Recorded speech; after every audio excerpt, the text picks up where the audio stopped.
Hello welcome back to my channel. ఈ వీడియోలో of of మధ్య తేడా ఏంటి మరియు ఓఎఫ్ఎఫ్ యొక్క ఉపయోగాలు ఏంటో తెలుసుకుందాం. ఓఎఫ్ఎఫ్ ఆఫ్ అన్న వర్డ్ని మనం చాలా రకాలుగా ఉపయోగించవచ్చు. సో దాని యూసేజ్ని మనం క్లియర్గా అర్థం చేసుకోలేకపోతే మిస్టేక్స్ అవుతాయి అన్నమాట. కాబట్టి క్లియర్గా అర్థం చేసుకునే ప్రయత్నం చేద్దాం. Firstly OF of OFF of మధ్య తేడా ఏంటో ఒక ఎగ్జాంపుల్ ద్వారా డిస్కస్ చేద్దాం. ఎగ్జాంపుల్ ఏంటంటే I borrowed some money of him. I borrowed some money of him. Next one I borrowed some money of him. ఇక్కడ చూసుకుంటే రెండు సెంటెన్సెస్ ఒకేలా అనిపిస్తున్నాయి. మనం ఆఫ్ అనేటప్పుడు సేమ్ ఒకేలా ప్రొనౌన్స్ చేస్తున్నాం, కానీ ఒకే ఒక లెటర్ తేడా. ఈ రెండింటి మధ్య డిఫరెన్స్ చాలా ఉంది. ఫస్ట్ వన్ ఏంటి? I borrowed some money of him అంటే నేను అతని డబ్బులో కొంత డబ్బుని తీసుకున్నా అంటే అప్పుగా తీసుకున్నా అని అర్థం వస్తుంది. మరి రెండో సెంటెన్స్లో ఏంటి అర్థం అంటే I borrowed some money of him అంటే ఇక్కడ ఏంటంటే అతని నుండి నేను కొంత డబ్బుని అప్పు తీసుకున్నా అని అర్థం వస్తుంది. సో ఫస్ట్ అతని యొక్క అనే అర్థం వస్తుంది, సెకండ్ వన్లో అతని నుండి అనే అర్థం వస్తుంది. సో ఇలా చాలా డిఫరెన్స్ అనేది ఉంటుందన్నమాట. ఆ డిఫరెన్స్ ఏంటో క్లియర్గా అర్థం చేసుకుందాం. ఫస్ట్లీ ఓఎఫ్ ఆఫ్ ఎలా యూజ్ చేస్తామో కొన్ని ఎగ్జాంపుల్స్ చూద్దాం. తర్వాత ఓఎఫ్ఎఫ్ ఆఫ్ గురించి డీటెయిల్గా డిస్కస్ చేద్దాం, ఎందుకంటే మన టాపిక్ దాని గురించే కాబట్టి.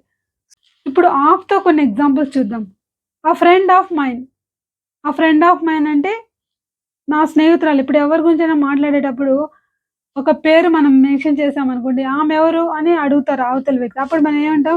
ఆమె నా ఫ్రెండ్లే అని అంటున్నాం. అలా చెప్పే సందర్భంలో ఏమంటాం మనం?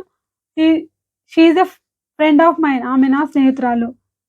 And the president of India. India యొక్క ఫస్ట్ వన్ నా యొక్క స్నేహితురాలు అని. నెక్స్ట్ వన్ ఇండియా యొక్క ప్రెసిడెంట్. అలాగే మనం డైరెక్షన్స్ చెప్పేటప్పుడు అంటే ముందు వైపు వెనుక వైపు అని చెప్తుంటాం.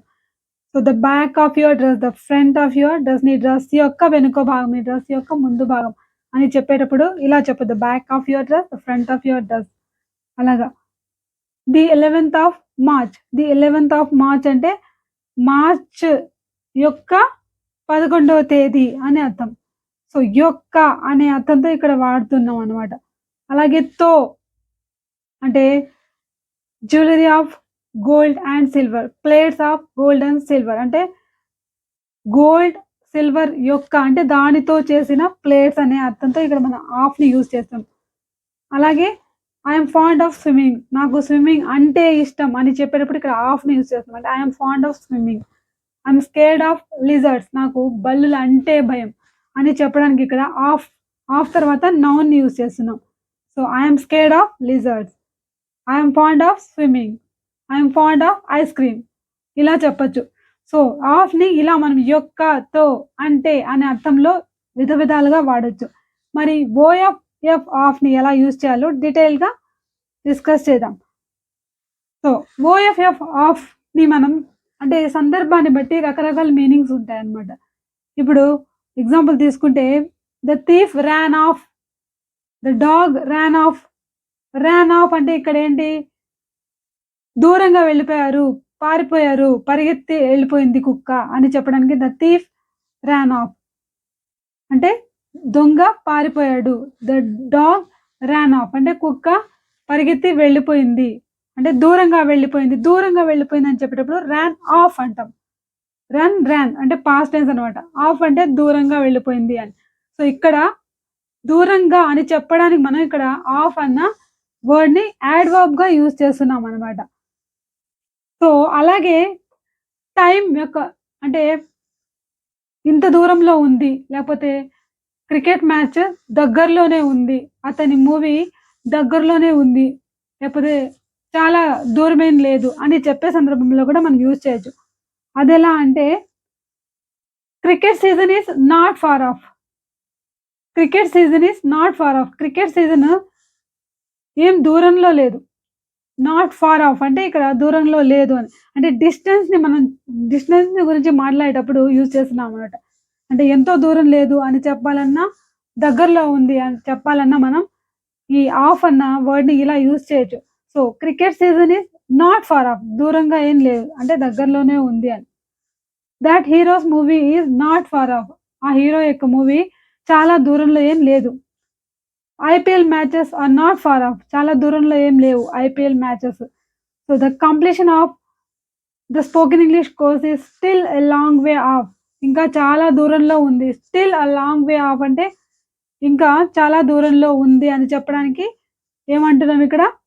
చాలా దూరంలో ఉంది అంటే ఎ లాంగ్ వే ఆఫ్ అంటున్నాం. It is still a long way off. లేదు అని చెప్పాలంటే ఈజ్ నాట్ ఫార్ ఆఫ్ అంటామనమాట. సో, ఇలా మనం ఆఫ్ అనేది టైం యొక్క డిస్టెన్స్‌ని ఎంతో దూరంలో లేదు, దగ్గరలో ఉంది. ఇలా చెప్పడానికి యూజ్ చేస్తామనమాట. సో, అలాగే ఏదైనా ఒక వస్తువు ఊడిపోయింది, ఊడొచ్చేసింది అని సెపరేట్‌గా ఊడొచ్చేసింది అని చెప్పే సందర్భంలో కూడా మనం యూజ్ చేస్తాం యాడ్వర్బ్‌గా. అదెలాగో చూద్దాం. హిస్ హ్యాట్ ఫెల్ ఆఫ్ అతని హ్యాట్ కింద పడిపోయింది. సో, నెత్తినున్న హ్యాట్ కింద పడిపోయింది. అంటే పడిపోయింది అని చెప్పడానికి ఫెల్ ఆఫ్ అంటున్నాం ఇక్కడ. Fell off. He took off her coat. He took off her coat అంటే అతను తీసేసాడు. కోట్ తీసేసాడు. అంటే అలాగే he took his coat off అని కూడా అనొచ్చు. His shirt button has come off. అతని షర్ట్ యొక్క బటన్ ఊడి వచ్చేసింది. ఊడి వచ్చేసింది అని చెప్పడానికి his shirt button has come off అని చెప్పొచ్చు. ఇలా మనం ఆఫ్‌ని యూజ్ చేయొచ్చనమాట. ఇంకా రకరకాలుగా మనం ఆఫ్‌ని యూజ్ చేయొచ్చనమాట. ఆపేయ్, కట్టేయ్ అని చెప్పే సందర్భంలో యూజ్ చేయొచ్చు. అదెలాగంటే shut off the water. Water కట్టేయ్. వాటర్ వేస్ట్ అవుతుంది కదా! Shut off the water. Shut off the music. Music కట్టేయ్. మ్యూజిక్ ఆపేయ్. నేను భరించలేకపోతున్నా అని చెప్పి షట్ ఆఫ్ ద మ్యూజిక్. అలాగే turn off the TV. Turn off the TV. లేకపోతే టర్న్ ద టీవీ ఆఫ్ అని కూడా చెప్పొచ్చు. టీవీ కట్టేయ్. ఆపేయ్, కట్టేయ్ అనే సందర్భంలో ఇక్కడ మనం ఆఫ్‌ని యూజ్ చేస్తున్నామనమాట. అలాగే నేను పలానా పని చేసేసా అని చెప్పే సందర్భంలో కూడా మనం యూజ్ చేయొచ్చు. అదెలా అంటే I dusted off the desk. I dusted off the desk అంటే డస్ట్ మీద ఉన్న దుమ్ము దులిపేసాను. డస్టెడ్ ఆఫ్ దులిపేసా. డస్టెడ్ అంటే దులిపాను. దులిపేసాను. ఓ పనైపోయింది అని హ్యాపీగా చెప్పే సందర్భంలో ఏం చెప్తాం మనం? దులిపేసా. I dusted off the desk. Dusted అంటే దుమ్ము దులిపేసాను అని. So, she wiped the mirrors off. ఆమె అద్దాలన్నీ తుడిచేసింది. She wiped the mirrors off. I wiped the car off. నా కార్‌ని నేను తుడిచేసా అనే సంతోషంలో మనం చెప్పేస్తుంటాం. చేసేసాను అలా అని. సో, అంటే ఇక్కడ మన ఈ ఆఫ్‌ని యూజ్ చేసే సందర్భాలు ఎలా ఉంటాయంటే, ఇప్పుడు మన తెలుగు భాషలో లాగా మనం రకరకాలుగా ఎక్స్‌ప్రెస్ చేయాలనుకుంటే ఇంగ్లీష్‌లో గూడా దీన్ని మనం యూజ్ చేయొచ్చనమాట. ఇప్పుడు జనరల్‌గా నేను దులిపాను అనడం ఒక ఎత్తు. దులిపేసాను అంటే మనకు ఆ ఫ్లో అనేది ఉండుండాలి. అదే ఫ్లో ఇంగ్లీష్‌లో రావాలంటే మనం ఇటువంటి వర్డ్స్‌ని ఎలా యూజ్ చేయాలో తెలుసుకోవాలనమాట. సో, ఇంకా కొన్ని ఎగ్జాంపుల్స్ చూద్దాం. ఇప్పుడు ఆఫ్‌ని ప్రిపోజిషన్‌గా ఎలా యూజ్ చేయొచ్చో చూద్దాం. I cut a slice of the loaf. ఇక్కడ మనం ప్రిపోజిషనా లేకపోతే యాడ్వర్బా అనేది ఎలా కనుక్కోవచ్చంటే, ఇప్పుడు ప్రిపోజిషన్ అనుకోండి. ప్రిపోజిషన్ తర్వాత మనం నౌన్‌ని యూజ్ చేయాలి. అప్పుడది ప్రిపోజిషన్ అవుతుందనమాట. ఇప్పుడు మనం I cut a slice of the loaf అంటే ఇక్కడ ఫ్రమ్ అనే అర్థం వస్తుందనమాట. అంటే బ్రెడ్ యొక్క లోఫ్ అంటే ఏంటి? ఆ బ్రెడ్‌ని మనం హోల్ మొత్తానికి మనం ఎట్లా చెప్తామంటే లోఫ్ అంటాం. సో, దాన్ని మనం దాంట్లోంచి ఒక ముక్క తీసుకున్నా, కట్ చేశాను అని చెప్పాలంటే I cut a slice of the loaf. He jumped of the train. He jumped of the train అంటే ట్రైన్ నుండి దూకింది. ఇక్కడ ప్రిపోజిషన్ అన్నమాట. సో, ఆఫ్ తర్వాత నౌన్స్ యూజ్ చేయాలి మనం. ఇక్కడ ట్రైన్ అనేది నౌన్ అవుతుంది. అలాగే his purse was stolen off his pocket. అతని పర్స్ పాకెట్ నుండి దొంగిలించబడింది. ఫ్రమ్ అన్నదానికి బదులుగా ఇక్కడ ఆఫ్ అంటున్నాం. సో, అది ఏ ఆఫ్ అనేది మనం క్లియర్‌గా గుర్తుపెట్టుకోవాలి. డబుల్ ఆఫ్ అంటే మీనింగ్ అనేది మారిపోతుంది. సో, ఇక్కడ ఏమంటున్నాం? His purse was stolen off his pocket. Get your feet off the table. Table మీద నుంచి నీ కాళ్ళు తీ అని చెప్పేటప్పుడు get your feet off the table. I'll take your name off the list. లిస్ట్‌లో నుంచి నీ పేరు తీసేస్తా, తొలగిస్తా అని చెప్పడానికి ఇక్కడ ఆఫ్ అంటున్నాం. అలాగే మనం ఆఫ్ అన్న వర్డ్‌ని ఇంకొక రకంగా కూడా యూజ్ చేయొచ్చు. అదెలా అంటే బై అన్నదానికి బదులుగా అంటే దాని మీద వాళ్ళు ఆధారపడి ఉన్నారు. ఫలానా షాప్ మీద వాళ్ళు ఆధారపడి బతుకుతున్నారు. ఫలానా వాళ్ళిచ్చే డబ్బు మీద ఆధారపడి బతుకుతున్నారు అని చెప్పే సందర్భంలో మనం యూజ్ చేయొచ్చు. అంటే on money, on some others food, on someone's money, someone else money ఎవరో ఇచ్చే డబ్బుతో అని చెప్పేటప్పుడు. ఎగ్జాంపుల్ తీసుకుంటే I'm still living of my parents. అంటే ఇక్కడేంటి నేను ఇంకా డిపెండ్ అవుతున్నా. ఐయామ్ లివింగ్ ఆఫ్ అంటే ఇక్కడ బై అని. అంటే వాళ్ళ చేత, వాళ్ళ మీద నేను ఆధారపడి ఉన్నాను అని చెప్పడానికి I'm still living of my parents. నేనింకా మా పేరెంట్స్ మీదే ఆధారపడి ఉన్నాను. They live of they relatives. వాళ్ళు వాళ్ళ రిలేటివ్స్ మీద ఆధారపడి బ్రతుకుతున్నారు. They live of they relatives అంటే వాళ్ళిచ్చే డబ్బుతో గాని, వాళ్ళిచ్చే ఆహారంతో గాని వాళ్ళు బతుకుతున్నారు అని చెప్పడానికి ఇక్కడ ఆఫ్ అంటున్నామనమాట. అలాగే he makes his living off driving. అతను ఎలా జీవనం సాగిస్తున్నాడంటే డ్రైవింగ్ చేసి. So, he makes his living off driving. అలాగే మీరు కూడా వాళ్ళు షాప్ మీద ఆధారపడి బతుకుతున్నారు. లేకపోతే బతికేవాళ్ళు అని చెప్పాలంటే ఎలా చెప్పాలో మీరు కామెంట్ బాక్స్‌లో తెలియచేయండి. సో, ఇంకా నెక్స్ట్ ఎగ్జాంపుల్స్ చూద్దాం. ఆఫ్‌ని మనం ఇంకా ఎన్ని రకాలుగా యూజ్ చేయొచ్చు. ఇంకా ఆఫ్‌ని మనం ఎటువంటి సందర్భాల్లో యూజ్ చేస్తామంటే, అవే ఫ్రమ్ రెగ్యులర్ వర్క్ అని చెప్పే సందర్భంలో. అంటే రోజు డ్యూటీకెళ్తున్నాం, ఒకరోజు వెళ్ళలేదు అంటే, ఆ రోజు మనం ఆఫ్ తీసుకున్నా అంటుంటాం. అలా చెప్పే సందర్భాల్లో యూజ్ చేస్తాం.